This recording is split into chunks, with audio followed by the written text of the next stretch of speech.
ہمارے ہاں جنرلی دوسرے مذاہب کی تبلیغ کی اجازت نہیں دی جاتی. اس کی لاجک یہ دیتے ہیں کہ ہمارے ہاں زیادہ تر لوگ کا ذہنی شعور کا معیار یہ نہیں ہے کہ وہ جان سکیں کہ صحیح چیز کیا ہے, صحیح دلیل کیا ہے اور غلط دلیل کیا ہے, جو کہ ایک حد تک دل کو بھی لگتی ہے بات.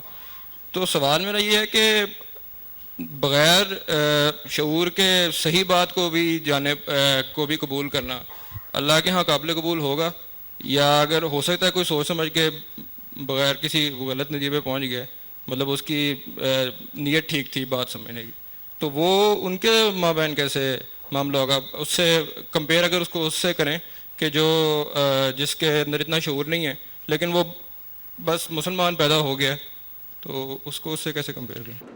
پہلے تو بنیادی بات کی اصلاح کر لیجئے. نہ آپ کو یہ حق حاصل ہے کہ آپ کسی کو تبلیغ کرنے سے روکیں, نہ آپ کو یہ حق حاصل ہے کہ آپ اس تبلیغ سے متاثر ہونے سے کسی کو روکیں. یعنی اس دنیا میں اللہ تعالیٰ نے جو آزادی دے رکھی ہے وہ آزادی یہی ہے کہ جس کو جتنا حق میسر آ گیا ہے وہ اس حق کے معاملے میں مکلف ہے. اگر کوئی دوسرا آ کے آپ کو کوئی صحیح بات بتانا چاہتا ہے تو شائستگی اور تہذیب کے ساتھ سنیے, اور اگر آپ سمجھتے ہیں کہ آپ کی قوم کے لوگوں کا شعور بہتر نہیں ہے تو شعور کو بہتر کرنے کی کوشش کریں. پابندیاں لگانے سے تو کچھ نہیں ہوتا. تو پہلے تو اس اصولی بات کو سمجھ لیجیے, کیونکہ اگر آپ لوگوں کے لیے راستہ یہاں روکیں گے تو پھر آپ کس اصول کے اوپر جا کر ان کے ہاں تبلیغ فرمائیں گے؟ یعنی وہ کیا اصول ہوگا؟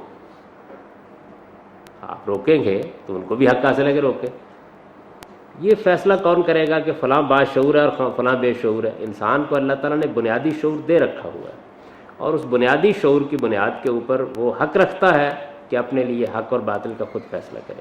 تو اس وجہ سے میں تو بنیادی طور پر اس کو صحیح نہیں سمجھتا. قرآن مجید نے ایسی کوئی پابندی نہیں لگائی, حدیث میں ایسی کوئی پابندی نہیں.